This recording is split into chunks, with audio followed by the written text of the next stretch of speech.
എല്ലാ കൂട്ടുകാർക്കും ശുഭദിനം നേർന്നുകൊണ്ട് നമുക്ക് ഗൗതമിന്റെ അളകനന്ദയുടെ ഇന്നത്തെ നല്ലൊരു വിശേഷം കേട്ടാലോ. അതിനു മുമ്പ് ആദ്യമായി കാണുന്നവരാണെങ്കിൽ ചാനൽ ഇഷ്ടപ്പെട്ട ഒന്ന് സബ്സ്ക്രൈബ് ചെയ്യാൻ മറക്കരുത്. വീഡിയോ ഇഷ്ടപ്പെടുവാണെങ്കിൽ ലൈക്ക് തരാനും മറക്കരുത് കേട്ടോ. അപ്പൊ നമുക്ക് നേരെ നമ്മുടെ വിശേഷത്തിലേക്ക് പോയാലോ. അങ്ങനെ ഇന്നത്തെ വിശേഷത്തിൽ ആകപ്പാടെ അവശതയോട് കൂടിയിട്ട് മോഹിനി ക്ഷേത്രത്തിൽ പോയിട്ട് ഇറങ്ങി വരുവാണ്. അപ്പൊ ശയന പ്രദക്ഷിണം നടത്താൻ വേണ്ടിയിട്ടാണ് ക്ഷേത്രത്തിലേക്ക് പോയത്. ക്ഷേത്രത്തിൽ പോയി സന്താന ഗോപാലസ്വാമി ക്ഷേത്രത്തിൽ പോയി ശയന പ്രദക്ഷിണം നടത്തുവാണെങ്കിൽ മനസ്സിൽ നിരിച്ചിരിക്കുന്ന ആ കുട്ടീനെ കിട്ടും. ആൺകുട്ടീനെ ആണെങ്കിൽ ആൺകുട്ടി, പെൺകുട്ടിയാണെങ്കിൽ പെൺകുട്ടി, അങ്ങനെ കിട്ടുമെന്നാണ് പറയണേ. അപ്പൊ അതിനു വേണ്ടിയിട്ട് കനകമ്മ ഒപ്പിച്ചൊരു ട്രിക്കായിരുന്നത്. അങ്ങനെ അവശതയോട് വരുന്ന മോഹനയുടെ അരിയിലേക്ക് പവിത്ര ഓടി ചെല്ലുവാണ്. ഓടിച്ചെന്നിട്ട് ചോദിച്ചു, എന്താമ്മേ അമ്മയ്ക്ക് ഇത് എന്ത് പറ്റി ഇത്ര അവശതയെന്ന് ചോദിക്കുക. പിന്നെ അവശത ഇല്ലാതെ വരുവോ? അങ്ങോട്ടേക്ക് പോയ കാര്യം ചിന്തിക്കാൻ പോലും പറ്റുന്നില്ലെന്ന് പറയണം. ഒരു 3 കിലോമീറ്റർ കുന്നിൻ ചെരുവ, അതിൽ കൂടെ നടന്നു വേണം ക്ഷേത്രത്തിലേക്ക് അങ്ങോട്ട് പോവാനെന്ന് പറയാ. അല്ല അപ്പൊ കനകമ്മ ചേച്ചി ഇല്ലായിരുന്നു ചോദിക്കണം. അവര് വണ്ടിക്ക് പോയി, ഞാനാണല്ലോ വഴിപാട് നടത്തിയത്, അപ്പൊ ഞാൻ നടന്നു പോണല്ലോ, അതുകൊണ്ട് ഞാൻ നടന്നു പോയെന്ന് പറയാം. പിന്നെ അവിടെ ചെന്ന് കഴിഞ്ഞപ്പോഴോ ഒരു 2-2.5 കിലോമീറ്റർ ചരൽ വിരിച്ച മുറ്റം, ആ മുറ്റത്തൂടെയാണ് ശയനപ്രദക്ഷിണം നടത്തിയത്. 1ഉം 2ഉം അല്ല 3 തവണയെന്ന് പറയാം. ഇത് കേട്ടോണ്ട് വന്ന കനകം പറഞ്ഞു, അതേ നമ്മൾ പ്രാർത്ഥിച്ച് എന്തിനു വേണ്ടിയിട്ടാ? ഇഷ്ടപ്പെട്ട കുഞ്ഞിനെ കിട്ടാൻ വേണ്ടിയിട്ടല്ലേ, പിന്നെ എന്താ കുഴപ്പം?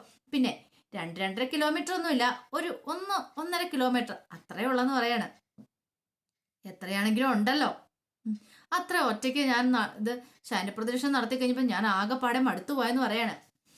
ഇത് കേട്ടപ്പോ കനക പറഞ്ഞു, എന്തായാലും കുഴപ്പമില്ല, നമ്മൾ ആഗ്രഹിച്ച പോലെ കാര്യങ്ങളൊക്കെ നടക്കില്ലേ, അതിനു വേണ്ടിട്ടല്ലേന്ന് ചോദിക്കുക. പിന്നീട് ഞാൻ കുറച്ച് റെസ്റ്റ് എടുക്കട്ടെ എന്ന് പറഞ്ഞുകൊണ്ട് മോഹിനി അകത്തേക്ക് കയറി പോവാണ്. ഈ സമയത്ത് പവിത്ര എന്നിട്ട് ചോദിച്ചു, എന്തിനാ കനകമേച്ചി ഇങ്ങനെ അമ്മേനെ ദ്രോഹിക്കണമെന്ന് ചോദിക്കാം. പിന്നെ അവർക്കൊരു എല്ല് കൂടുതലുണ്ട്, ആ എല്ല് ഞാൻ അങ്ങോട്ട് കുറയ്ക്കാൻ വേണ്ടിയിട്ടാന്ന് പറയാം. അല്ലെങ്കിൽ ഇത്ര അഹങ്കാരം, അങ്ങനെ ആ അഹങ്കാരം അങ്ങ് എടുത്തു മാറ്റിയില്ലെങ്കിൽ അവരൊക്കെ തലയിൽ കയറി നിരങ്ങുമെന്ന് പറയണം എന്നും പറഞ്ഞ് അവരങ്ങോട്ട് പോയി കഴിയുമ്പോൾ പവിത്രയ്ക്ക് ആകപ്പാടെ സങ്കടമായിപ്പോയി. പിന്നീട് നന്ദോട്ടിന് ചികിത്സ തുടങ്ങി നന്ദ. അങ്ങനെ നന്ദോട്ടിന്റെ കാലെടുത്ത് മടിയിലേക്ക് വെച്ച് കാലിൽ ഇങ്ങനെ ഓയിൽമെന്റ് ഒക്കെ തേച്ച് ഇങ്ങനെ മസാജ് ചെയ്ത് കൊടുത്തോണ്ടിരിക്കുകയാണ്. ഈ സമയം നന്ദ ചോദിച്ചു, അല്ല എന്തിനു വേണ്ടിയിട്ടാ മോന്റെ കാല് മസാജ് ചെയ്യുന്നതെന്ന് മോന് മനസ്സിലായെന്ന് ചോദിക്കുക. അത് പിന്നെ ഡോക്ടർ ആന്റി, എനിക്ക് നല്ല സുഖം കിട്ടാൻ വേണ്ടിയിട്ടല്ലേ നിൽക്കും. ഇത് കേട്ടത് നന്ദ പറഞ്ഞു, അല്ല സുഖം കിട്ടാൻ വേണ്ടിയിട്ടല്ലെന്ന് പറയണം. ഗൗരിമോൾക്ക് അറിയാമെന്ന് ചോദിക്കും. ഗൗരിമോൾ പറഞ്ഞു, എനിക്കറിയാം എന്തിനു വേണ്ടിയിട്ടാന്ന്. നന്ദുവിന്റെ കാല് എത്രയും പെട്ടെന്ന് ഭേദമാകാൻ വേണ്ടിയിട്ടല്ലേ നന്ദുവിനെ ചികിത്സിക്കുന്നതല്ലേന്ന് ചോദിക്കും. കാലിങ്ങനെ മസാജ് ചെയ്ത് കഴിയുമ്പോഴത്തേനും ഞാൻ പിന്നെ രക്തയോട്ടമൊക്കെ കൂടും, അതുകൊണ്ടല്ലേന്ന് ചോദിക്കാം. ആഹാ, ഗൗരി എല്ലാം കാണാതെ പഠിച്ചു വെച്ചിരിക്കുകയാണല്ലോ ഡോക്ടർ ആന്റി എന്ന് പറയാം. ഇത് കേട്ട നന്ദ പറഞ്ഞു, അവളെങ്ങനെയാ ചില കാര്യങ്ങളൊക്കെ അവളെ കാണാപ്പാടെ അങ്ങോട്ട് പഠിച്ചു വെക്കും, എന്നിട്ട് പിന്നെ അത് എവിടെയെങ്കിലും ഒക്കെ എടുത്ത് പ്രയോഗിക്കുകയും ചെയ്യുമെന്ന് പറയാം. ഇത് കേട്ടപ്പം ഗൗരി ചിരിച്ചു. ഗൗരി പറഞ്ഞു, അതെ ഇങ്ങനെ കാര്യങ്ങളും കുറെ കാര്യങ്ങളൊക്കെ എനിക്കറിയാം, എൻ്റെ അമ്മ ചെയ്യുന്ന ഞാൻ കണ്ടിട്ടുണ്ട് എന്നൊക്കെ പറയണം. അങ്ങനെ പിന്നീട് കാലൊക്കെ മസാജ് ചെയ്തതിന് ശേഷം നന്ദുവിനെ പതുക്കെ പിടിച്ച് നടത്തിക്കുവാണ്. കാലിലെ ബെൽറ്റ് ഒന്നും ഇല്ലാതെ നന്ദുവിനെ പതുക്കെ പിടിച്ച് നടത്തിക്കുവാണ്. ആദ്യം ബെൽറ്റ് ഇട്ട് കുറെ സമയം നടത്തിച്ചു, അതിനുശേഷം ബെൽറ്റ് ഇല്ലാതെ നടത്തിക്കുവാണ്. കുട്ടിയുടെ മനസ്സിലേക്ക് ആത്മവിശ്വാസം കൊണ്ടുവരണം, അതാണ് മെയിനായിട്ട് വേണ്ടത്. ആദ്യമൊക്കെ നന്ദുവിന്റെ ഭയങ്കര ബുദ്ധിമുട്ടായിരുന്നു. നന്ദൂട്ടൻ പറഞ്ഞു, എനിക്ക് നടക്കാൻ പറ്റുമോ ഡോക്ടർ ആന്റി? നടക്കാൻ പറ്റും മോന്, നടക്കാൻ പറ്റും. മോന് പന്ത് കെട്ടണ്ടേ, റേസിംഗിൽ പങ്കെടുക്കണ്ടേ, എല്ലാം ചെയ്യണ്ടേ, അതുകൊണ്ട് ഉറപ്പായിട്ടും നന്ദൂട്ടന് പറ്റുമെന്ന് പറയണം. പോരാത്തിന് ഗൗരിമോളും കൂടെ. ഗൗരിമോള് പറഞ്ഞു, നന്ദൂട്ട നമുക്ക് ഓടിച്ചാടി കളിക്കണമെങ്കിലേ ദേ നന്ദൂട്ടന്റെ കാലിലെ അസുഖങ്ങളെല്ലാം ഭേദമാവണ്ടേ, അതുകൊണ്ട് പെട്ടെന്ന് തന്നെ കാലിലെ അസുഖങ്ങളെല്ലാം ഭേദമാക്കണം, എന്നിട്ട് വേണം നമുക്ക് ഓടിച്ചാടി കളിക്കാനെന്നൊക്കെ പറയണം. ഇത് കേട്ടത് നന്ദു പറഞ്ഞു, ശരിയെന്ന് പറയണം. പിന്നീട് ആകെപ്പാടെ ടെൻഷനോട് കൂടിയിട്ട് ലക്ഷ്മിയമ്മ നേരെ മഹേഷിന്റെ അടുത്തേക്ക് ചെല്ലുവാണ്. ആ സമയത്ത് ജഗന്നാഥനും അങ്ങോട്ടേക്ക് വന്നു. പിന്നീട് ലക്ഷ്മിയമ്മ പറഞ്ഞു, ഇങ്ങനെ പോയിട്ടുണ്ടെങ്കിൽ ശരിയാവുമെന്ന് എനിക്ക് തോന്നുന്നില്ലെന്ന് പറയാം. എന്ത്? അല്ല ഗൗതം എന്തിനെ ഇടയ്ക്കിടയ്ക്ക് ആ നന്ദനെ കാണാനായിട്ട് അങ്ങോട്ടേക്ക് പോണേന്ന് ചോദിക്കാം. അത് പിന്നെ ലക്ഷ്മി, നന്ദനെ കാണാനാണോ പോന്നേ? നന്ദോട്ടിന് ചികിത്സയല്ല നടന്നുകൊണ്ടിരിക്കുന്നേ, അപ്പൊ അവന്റെ കാര്യങ്ങളൊക്കെ നോക്കണ്ടേ, അവനെ കൊണ്ടുവരണം തിരിച്ചു കൊണ്ടുവരണം ഒക്കെ ചെയ്യണ്ടേ. അതിനിപ്പം നന്ദയുടെ അടുത്ത് ഗൗതം തന്നെ പോണമെന്നുണ്ടോ? പിങ്കിമോള് പോയാലും പോരെ, ഇത്ര ശരിയായിട്ടുള്ള കാര്യമൊന്നും എനിക്ക് തോന്നില്ലെന്ന് പറയണം. മഹേശ്വരൻ പറഞ്ഞു, ലക്ഷ്മി എന്തൊക്കെയാ പറയണേ, അവര് ഭാര്യ ഭർത്താക്കന്മാരായിട്ട് ഇരുന്നവരല്ലേ, പിന്നെ എന്താ കുഴപ്പമിരിക്കണേ? ജഗന്നാഥൻ പറഞ്ഞു, ഗൗതത്തിന് വേണ്ടാന്ന് പറഞ്ഞോണ്ട് നന്ദ ഈ വീടിന്റെ പടി ഇറങ്ങിയതാ, അതുകൊണ്ട് ഇനി ആ കാര്യത്തില് ഇടത്തേക്കൊരു വിഷമം വേണ്ടെന്ന് പറയാം. എന്തോ എനിക്ക് അത്ര കൂടെ വിശ്വാസം വരുന്നില്ല, എന്തോ സംഭവിക്കാൻ പോകുന്നൊരു തോന്നല് മനസ്സിലേക്ക് വരുവാന്ന് പറയാം. മഹേശ്വരൻ പറഞ്ഞു, നീ അങ്ങനെ ചിന്തിക്കുക പോലും വേണ്ട ലക്ഷ്മി, നിനക്കറിയാലോ ഇനിയിപ്പൊ അങ്ങനെയൊന്നും സംഭവിക്കാൻ പോകുന്നില്ല. പിങ്കി ഗൗതത്തിന്റെ ഭാര്യയല്ലേന്ന് ചോദിക്കുക. ഇത് കേട്ട് കഴിഞ്ഞപ്പോ തന്നെ ലക്ഷ്മി പറഞ്ഞു, ഭാര്യയോ? എല്ലാവരുടെ കൺമുന്നിൽ മാത്രം അവർ ശരിക്കും ഭാര്യ ഭർത്താക്കന്മാരാണോ മഹിയേട്ട? അല്ലല്ലോ, ഒരു കാര്യം ഞാൻ പറഞ്ഞേക്കാം, ഇതിൻ്റെ ഒരു തീരുമാനം ഉണ്ടാണെങ്കിൽ എത്രയും പെട്ടെന്ന് തന്നെ ഗൗതത്തിൻ്റെയും പിങ്കിയുടെയും കല്യാണം നടത്തണമെന്ന് പറയണം. കല്യാണം നടത്താനാ? അതെ, അവർ രണ്ടുപേരും തമ്മിൽ കല്യാണം നടത്തണം, അല്ലെങ്കിൽ ശരിയാവത്തില്ല. എന്നല്ലെങ്കിൽ നാളെ ആ നന്ദ ഇങ്ങോട്ട് കയറി വന്നിട്ടുണ്ടെങ്കിൽ അവൾക്കായിരിക്കും ഇവിടെ അവകാശം ഉണ്ടായിരിക്കുന്നത്. അറിയാലോ, അവളുടെ കഴുത്തിൽ താലി കെട്ടി ചാർത്തിയ ആള് ഗൗതമാണ്. നിയമപരമായിട്ട് ഇപ്പോഴും അവളാണ് ഭാര്യ. പക്ഷെ പിങ്കി ആരുമല്ല. അങ്ങനെ സംഭവിക്കരുത്. അതുകൊണ്ടാണ് ഞാൻ ഈ കാര്യങ്ങളൊക്കെ പറയണമെന്ന് ചോദിക്കുകയാണ്. ഇത് കേട്ടപ്പോൾ ജഗന്നാഥൻ പറഞ്ഞു, അതൊക്കെ നടക്കുന്ന കാര്യമാണോ ലക്ഷ്മിയടുത്ത് ചോദിക്കുക. എന്തുകൊണ്ട് നടക്കില്ല? നടക്കണമല്ലോ, നടക്കാതിരിക്കാൻ പറ്റില്ലല്ലോ എന്നൊക്കെ ലക്ഷ്മി പറയാണ്. ഈ സമയം നന്ദൂട്ടനെ വീണ്ടും വീണ്ടും നടത്തിക്കുവാണ് നന്ദ. ഒരു ചികിത്സയൊക്കെ നടത്തിക്കൊണ്ടിരിക്കുക. അതിനുശേഷം ആ കാലയിലെ ആ ബ്രേസേഴ്സ് ഒക്കെ എടുത്ത് മാറ്റിയിട്ട് നടക്കാൻ പറഞ്ഞിട്ട് ഒരു ബോൾ കൊണ്ടേ വെച്ചു. അങ്ങനെ ഫുട്ബോൾ അവിടെ കൊണ്ടുവന്ന് വെക്കുവാണ്. പിന്നീട് നന്ദുനോട് പറഞ്ഞു, നന്ദൂട്ട നിങ്ങൾ നോക്കിയേ, മോനെ തട്ടണം എന്ന് പറയണം ആ പന്ത്. എന്നെ കൊണ്ട് സാധിക്കും ആന്റിന്ന് ചോദിക്കുക. സാധിക്കും, മോനെ കൊണ്ട് സാധിക്കും. മോന് പന്തൊക്കെ തട്ടി കളിക്കണ്ടേ, മോന് സാധിക്കും എന്ന് പറയണം. അങ്ങനെ എന്ത് ചെയ്യുവാണ്, നന്ദ തട്ടാൻ പറയണ. ഈ സമയം ഗൗരിമോള് പറഞ്ഞു, ദേ തൊഴിക്ക് നന്ദു. നന്ദു എന്താ നോക്കി നിൽക്കുന്നേ, നന്ദുവിന് പറ്റും, തൊഴിക്കാൻ പറയണം. അങ്ങനെ ആത്മവിശ്വാസം കൊടുക്കുക മനസ്സിലേക്ക്. അവസാനം നന്ദു ആ ബോളിനിട്ട് ഒറ്റ തൊഴി കൊടുക്കണം, ആ വയ്യാത്ത കാല് വെച്ചോണ്ട്. അങ്ങനെ തൊഴിച്ച് കഴിയുമ്പോഴത്തേനും ആ ഗൗതം ആ സമയത്ത് കയറി വരുന്നത് കൃത്യം ഗൗതത്തിന്റെ കയ്യിലേക്ക് ആ ബോള് ചെന്ന് വീഴുവാണ്. പെട്ടെന്ന് തന്നെ നന്ദു ഗൗതത്തിനെ കണ്ടു. ആ പപ്പ വന്നെന്ന് പറയണം. ഈ സമയമാണ് ഗൗരിയൊക്കെ അങ്ങോട്ടേക്ക് നോക്കുന്നേ. ആ പപ്പ കണ്ടോ, ഞാൻ ഈ വയ്യാത്ത കാലും വെച്ചാ ബോളെ തൊഴിച്ച, എനിക്കിപ്പോ കാലിനൊരു കുഴപ്പമില്ല, എനിക്ക് നല്ല ഭേദമുണ്ടെന്ന് പറയണം. ഇത് കേട്ടതും ഗൗതം ഓടി അങ്ങോട്ട് വന്ന് മോനെ കെട്ടിപ്പിടിച്ച് അങ്ങോട്ട് ഉമ്മ വെക്കുകയാണ്. കുറേ തുരിതുര ഉമ്മ കൊടുക്കുകയാണ്. ഇതൊക്കെ കണ്ട് ഗൗരിയും നന്ദയും കൂടെ സന്തോഷത്തോടെ ഇരിക്കുകയാണ്. പിന്നീട് ഗൗരിയോടും നന്ദയോടും അരികിലേക്ക് ഗൗതം ചെന്നിട്ടുണ്ട്. ഒത്തിരി നന്ദിയുണ്ട് നന്ദ എന്നൊക്കെ നന്ദയോട് പറയണേ. എൻ്റെ മോന് ഇത്ര പെട്ടെന്ന് ഇത്ര സുഖമായല്ലോ, ഞാനിത് ഒരിക്കലും പ്രതീക്ഷ കാര്യമായിരുന്നില്ലെന്ന് പറയണേ. ഇത് കേട്ടത് നന്ദ പറഞ്ഞു, ഞാനങ്ങനെ പ്രത്യേകിച്ചൊന്നും ചെയ്തിട്ടില്ല എന്ന് പറയണം. പിന്നീട് നന്ദുവിനോട് പറഞ്ഞു, അതെ മോൻ ചെന്ന് മോൻ്റെ ബ്രേസേഴ്സ് ഒക്കെ എടുത്തോണ്ട് വാ എന്ന് പറയണം. പിന്നെ ഗൗരിയോട് പറഞ്ഞു മോളും കൂടെ ചെല്ലാൻ പറയണ കൂടെ. അങ്ങനെ രണ്ടുപേരും കൂടെ അകത്തേക്ക് കയറി പോവാ.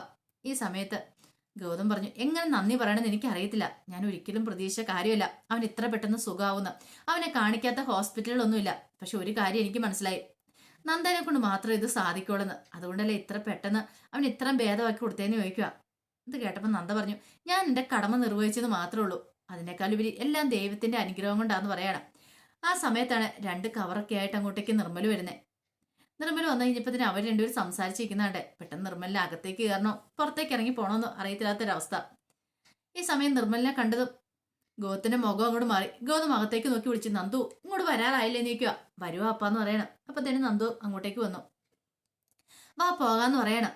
പപ്പ വാ പോന്ന് പറഞ്ഞാൽ കയ്യിലേക്ക് അങ്ങോട്ട് പിടിച്ചു. ഈ സമയം ഗൗരി പറഞ്ഞു, അല്ല ഇതെന്താ പെട്ടെന്ന് പോകുന്നത്, ഇത്തിരി കഴിഞ്ഞിട്ട് പോയാൽ പോരെ നിൽക്കും. വേണ്ട ഇപ്പൊ പോണെന്ന് പറയണം. പിന്നീട് നന്ദുവിന്റെ കൈ പിടിച്ചങ്ങോട്ട് പോകാൻ തുടങ്ങുമ്പോഴത്തേനും നിർമ്മൽ പറഞ്ഞു, ഗൗതമേട്ടാന്ന് വിളിക്കണം. പക്ഷെ മൈൻഡ് പോലും ചെയ്തില്ല. മൈൻഡ് പോലും ചെയ്യാതെ ഗൗതം അങ്ങോട്ടേക്ക് പോയി. ഈ സമയം ഗൗരി നിർമ്മലോട് ചോദിച്ചു, ആഹാ ഇതെന്താ വന്നിട്ട് എന്നെ കണ്ടൊരു മൈൻഡ് പോലും ചെയ്യാത്തെന്ന് ചോദിക്കാം. അത് പിന്നെ മോള് ഞാൻ മൈൻഡ് ചെയ്യായിരിക്കോ, എന്റെ കുറുമ്പി കുട്ടിയല്ലേ എന്ന് പറഞ്ഞോണ്ട് ഗൗരി കൂടെ അങ്ങോട്ട് കോരി എടുത്തോണ്ട് നിർമ്മൽ അങ്ങോട്ടേക്ക് പോവാണ്. ഈ സമയം നന്ദ ഒന്നും മിണ്ടാതെ നന്ദ ഒരു നിമിഷം ഇങ്ങനെ നിൽക്കുക. നന്ദയ്ക്ക് മനസ്സിലായി ഗൗതത്തിന് ഈ മാറ്റത്തിന് കാരണം എന്താന്ന്. നിർമ്മൽ ഇങ്ങോട്ടേക്ക് വന്ന ഗൗതത്തിന് ഒട്ടും ഇഷ്ടപ്പെട്ടിട്ടില്ലെന്നും മനസ്സിലായി. പിന്നീട് ജഗന്നാഥന്റെ അടുത്തേക്ക് മോഹിനി എല്ലുവാണ്. മോഹിനി എന്നിട്ട് പറഞ്ഞു, ജഗന്നാഥേട്ടാ ഇങ്ങനെ പോയാൽ ശരിയാകത്തില്ല, പിങ്കിയും ഗൗതവും തമ്മിലുള്ള കല്യാണം ഒരു കാരണവശാലും നടക്കില്ലെന്ന് പറയണം. അതെന്താ നീ അങ്ങനെ പറയണേ, അവർ തമ്മിലുള്ള കല്യാണം നടന്നാൽ എന്താ കുഴപ്പം? ഓഹോ നിങ്ങൾ എന്താ ഒന്നും അറിയത്തില്ലാത്ത പോലെ പൊട്ടം കളിക്കുവാണോ? അവർ തമ്മിലുള്ള കല്യാണം നടന്നാൽ എന്താ സംഭവിക്കുന്നത് നിങ്ങൾക്ക് അറിയത്തില്ലല്ലേ? കുറച്ചാൾ കഴിയുമ്പോഴത്തേനും ഒരു കുഞ്ഞു പിറക്കുമെന്ന് പറയണം. അത് പിന്നെ കല്യാണം കഴിഞ്ഞ് കഴിഞ്ഞാൽ പിന്നെ സംഭവിക്കുന്ന കാര്യങ്ങളൊക്കെ അല്ലേ. ഓ എന്റെ ദൈവമേ, ഇതാ നിങ്ങളുടെ തലയിൽ ആൾ താമസമില്ലെന്ന് പറയണേ. അതെ അങ്ങനെ കുഞ്ഞു പറഞ്ഞിട്ടുണ്ടെങ്കിൽ നമ്മുടെ പവിത്രമോളുടെ കുഞ്ഞിന് പിന്നെ വലിയ പരിഗണന ഇവിടെ കിട്ടുമോ? പിങ്കിക്കും ഗൗതത്തിനും ഉണ്ടാകുന്ന കുഞ്ഞിനായിരിക്കും ഇവിടെ പ്രാധാന്യം കൂടുതൽ. നമ്മുടെ മോന്റെ കുഞ്ഞിന് ഒരു പ്രാധാന്യം കാണത്തില്ലെന്ന് പറയാം. അവൻ രണ്ടാം തരക്കാരനായി പോകുന്നു പറയണം. അതുകൊണ്ട് ഒരു കാരണവശാലും അവർ തമ്മിൽ കല്യാണം കഴിക്കരുത്. ഇവിടെ വേറൊരു കുഞ്ഞു വേണ്ട. ദേ പവിത്രയുടെ അനിയന്റെ കുഞ്ഞു മാത്രം മതി എന്ന് പറയണം. നീ എന്തൊക്കെയാ മോഹിനി ഇങ്ങനെയൊക്കെ പറയണേ? ഇങ്ങനെയൊക്കെ ചിന്തിക്കുന്നവരും തെറ്റാന്ന് പറയണം. പിന്നെ എനിക്ക് വലിയ തെറ്റായിട്ടൊന്നും തോന്നില്ലെന്ന് പറയണം. അപ്പോഴേക്കാണ് പവിത്ര അങ്ങോട്ടേക്ക് വരുന്നത്. പവിത്ര വന്നതെന്ന് ചോദിച്ചു, അല്ല ചെക്കപ്പിന് പോയി എന്തായി മോളെ കാര്യങ്ങളൊക്കെ? കുഴപ്പമൊന്നുമില്ല അമ്മേ. അല്ല മെഡിസിൻ ഈ തവണ തന്നില്ലേന്ന് ചോദിക്കും. മെഡിസിൻ തന്നില്ല, മെഡിസിൻ ഒക്കെ പിന്നെ കഴിക്കാൻ തുടങ്ങിയാൽ മതി എന്ന് പറയണം. അല്ല കനകമ്മ എന്തിയേ? കനകമ്മ ചേച്ചി അകത്തുണ്ടെന്ന് പറയണം. ഇനി എന്നാ ചെല്ലേണ്ടതെന്നൊക്കെ ചോദിക്കുക. ഇനി കുറച്ചു ദിവസം കഴിഞ്ഞിട്ട് എന്നാ മതി എന്ന് പറയണം. ഈ സമയം ജഗന്നാഥൻ ചോദിച്ചു, അല്ല പവിത്രേ, ഓരോ തവണ 3000-4000 രൂപ നീ വാങ്ങിച്ചോണ്ട് പോകുന്നുണ്ടല്ലോ, ഈ പൈസയൊക്കെ ഹോസ്പിറ്റലിൽ ചെലവാകുന്നതാണോ അതോ നീ പുട്ടടിക്കുന്നതാണോ എന്ന് ചോദിക്കുകയാണ്. ദൂർത്തടിച്ച് ചെലവാക്കുന്നതാണോ എന്ന് ചോദിക്കാം. പെട്ടെന്ന് തന്നെ മോഹിനിക്ക് ദേഷ്യം വന്നു. ഇതെന്താ ജഗന്നാഥേട്ടെ പറയണേ? അവൾ ഗർഭിണിയാന്നുള്ള കാര്യം അറിയാലോ. കാത്തുകാത്തിരുന്ന അവളുടെ വയറ്റിലൊരു കുഞ്ഞു പറഞ്ഞിരിക്കുന്ന ആ സമയത്ത് ഇങ്ങനത്തെയുള്ള കാര്യങ്ങളൊന്നും പറയരുത് കേട്ടോ. അപ്പോഴേക്കും പവിത്രയുടെ മുഖം അങ്ങോട്ട് മാറി. പവിത്ര മനസ്സിൽ കരുതാണ് താൻ ദൂർത്തടിക്കുന്നുമില്ല, ഹോസ്പിറ്റലിൽ കൊടുക്കുന്നുമില്ല. ആ പണം എല്ലാം മേടിച്ചെടുക്കുന്ന കനകമ്മ എന്ന് പറയുന്നത് ദുഷ്ടത്തള്ളയാ. പക്ഷെ പറയാതിരിക്കാൻ പറ്റില്ലോ, അവർ തന്നെ ബ്ലാക്ക് മെയിൽ ചെയ്തുകൊണ്ടിരിക്കുമല്ലേ എന്നൊരു ചിന്തയൊക്കെ പവിത്രയുടെ മനസ്സിലേക്ക് വരുവാണ്. പിന്നീട് മോഹിനി പറഞ്ഞു, മോളൊരു കാര്യം ചെയ്യാം, അകത്തേക്ക് ചെല്ലാൻ പറയാണ്. അല്ല, മെഡിസിൻ തരാത്ത എന്തുകൊണ്ടാന്ന് പറഞ്ഞോ? മെഡിസിന്റെ കാര്യമൊന്നുമില്ല എന്നാ പറഞ്ഞേ, നന്നായിട്ട് പോഷകാഹാരമൊക്കെ കഴിച്ചാൽ മതിയെന്ന്. ജഗന്നാഥൻ പറഞ്ഞു, ഇനി ഇത് കൂടുതൽ എന്ത് പോഷകം കഴിക്കാനാ, നിനക്ക് എപ്പോഴും പോഷകം കഴിക്കാനല്ലേ സമയമുള്ളെന്ന് പറയണം. ഇത് കേട്ടപ്പോൾ മോഹിനി പറഞ്ഞു, ഇങ്ങനെയൊന്നും പറയല്ലേ, അവൾ ഗർഭിണിയാന്നുള്ള കാര്യമൊക്കെ നിങ്ങൾ മറന്നുപോയോ? വെറുതെ ഓരോ അങ്ങോട്ട് ഇത് പറഞ്ഞോളൂ എന്നൊക്കെ പറയണം. പിന്നീട് പറഞ്ഞു, എന്ത് ചെയ്യാനാ, ഇങ്ങനെ പോയിട്ടുണ്ടെങ്കിൽ ആ പിങ്കിയുടെയും ഗൗതത്തിന്റെ കല്യാണോടെ കഴിഞ്ഞു കഴിഞ്ഞാൽ എന്റെ മോളുടെ കാര്യം എന്തായി തീരുന്നു അറിയാം. എന്താമ്മേ, ആ പിങ്കിയും ഗൗതവും തമ്മിൽ കല്യാണം കഴിക്കാൻ പോകുന്നേ? അതിനിപ്പോ എന്താ കുഴപ്പമിരിക്കണേ? എന്റെ മോളെ അത് ശരിയാകത്തില്ല. അതെന്താ അമ്മേ? അല്ല, അവർക്കൊരു കുഞ്ഞ് പറഞ്ഞിട്ടുണ്ടെങ്കിൽ നമ്മുടെ കുഞ്ഞിന് പിന്നെ ഒരു സ്ഥാനം ഉണ്ടോന്ന് ചോദിക്കാം. നമ്മുടെ കുഞ്ഞ് പിറന്നിട്ടില്ലല്ലോ. ഇത് കേട്ടോ മോഹിനി ചോദിച്ചു, അതെന്താ കുഞ്ഞ് പറക്കുമല്ലെന്ന് നിനക്ക് വല്ല ചിന്തയുണ്ടോന്ന് ചോദിക്കാം. അങ്ങനെയില്ല. പിന്നെന്താ നീ അങ്ങനെ പറഞ്ഞേ? ഒരു കാര്യം ഞാൻ പറഞ്ഞേക്കാൻ പവിത്ര, എന്തെങ്കിലും കാണിച്ച് കുഞ്ഞു പോയിട്ടുണ്ടെ പിന്നെ ഞാൻ ജീവനോടെ നിന്നെ വെച്ചേക്കില്ലെന്ന് പറയാണ്. പവിത്ര ഞെട്ടിപ്പോയി. പവിത്രയ്ക്ക് മനസ്സിലായി തന്റെ അന്ത്യം അടുത്തെന്നുള്ള കാര്യം. പിന്നീട് ആകെപ്പാട് ടെൻഷനോട് കൂടിയിട്ട് ഗൗതം നന്ദയെക്കുറിച്ച് ചിന്തിച്ചുകൊണ്ടിരിക്കുകയാണ്. നിർമ്മൽ അങ്ങോട്ടേക്ക് വരുന്നത്, നിർമ്മലിനെ കുറിച്ച് ആ വീടിന്റെ ഓണർ പറഞ്ഞ കാര്യങ്ങളൊക്കെ, ഭർത്താവാണ് നിർമ്മലിന്റെ നന്ദയുടെ, അതൊക്കെ ഓർത്ത് കഴിഞ്ഞപ്പോൾ ഗൗതത്തിന് സഹിച്ചില്ല. അപ്പോഴാണ് ലക്ഷ്മിയമ്മയും അരുന്ധതിയും കൂടെ അങ്ങോട്ടേക്ക് വരുന്നത്. ലക്ഷ്മിയമ്മ വന്നിട്ട് ചോദിച്ചു, നിന്റെ മൂഡ് ശരിയാണെന്ന് ചോദിക്കാം. എന്താ, കുഴപ്പമൊന്നും ഇല്ലാന്നറിയാം, ഞങ്ങൾക്ക് ചില കാര്യങ്ങളൊക്കെ സംസാരിക്കാനുണ്ടെന്ന് പറയാണ്. അരുന്ധതി പറഞ്ഞു, മോനെ ഇനി എത്ര നാളെന്ന് വെച്ചാൽ നീയും പിങ്കിയും കൂടെ ഇങ്ങനെ പോണേ, അതുകൊണ്ട് എത്രയും പെട്ടെന്ന് നിങ്ങൾ തമ്മിലുള്ള കല്യാണം നടക്കണമെന്ന് പറയണം. ലക്ഷ്മി പറഞ്ഞു, അത് മോനെ, നിങ്ങളിപ്പോൾ ഭാര്യ ഭർത്താക്കന്മാരെ പോലെ അല്ലോ ജീവിക്കുന്നേ, നിങ്ങൾ രണ്ടുപേരും തമ്മിൽ കല്യാണം അതിഗംഭീരമായിട്ട് നടക്കണം, എത്രയും പെട്ടെന്ന് തന്നെ നടക്കണമെന്ന് പറയാം. ഇത് കേട്ട ഗൗതം പറഞ്ഞു, അമ്മയോട് ആരാ ഇങ്ങനെയൊക്കെ പറയാൻ പറഞ്ഞേ? ഒരു കാര്യം ഞാൻ പറഞ്ഞേക്കാം, മേലാൽ ഈ കാര്യം പറഞ്ഞുകൊണ്ട് എൻ്റെ അടുത്തേക്ക് വന്നേക്കരുത്, എനിക്കിഷ്ടമില്ല, എനിക്ക് ആരും കല്യാണം കഴിക്കാൻ താല്പര്യമില്ല, പറഞ്ഞു കേട്ടല്ലോ എന്ന് പറഞ്ഞിട്ട് ഗൗതം അങ്ങോട്ടേക്ക് പോകുമ്പോൾ ഇടിവെട്ടേറ്റ അവസ്ഥയിൽ അരുന്ധതിയും ലക്ഷ്മിയും കൂടെ നിൽക്കുകയാണ്. അപ്പോൾ അതിൻ്റെ വിശേഷങ്ങളൊക്കെയാണ് കണ്ടത്. ഇതിൻ്റെ ബാക്കി വിശേഷങ്ങളുമായിട്ട് വൈകുന്നേരത്തെ പ്രമോയി വരാട്ടോ. ഒരിക്കൽ കൂടി ശുഭരാത്രി ശുഭദിനം നേർന്നുകൊണ്ട് നിർത്തുന്നു.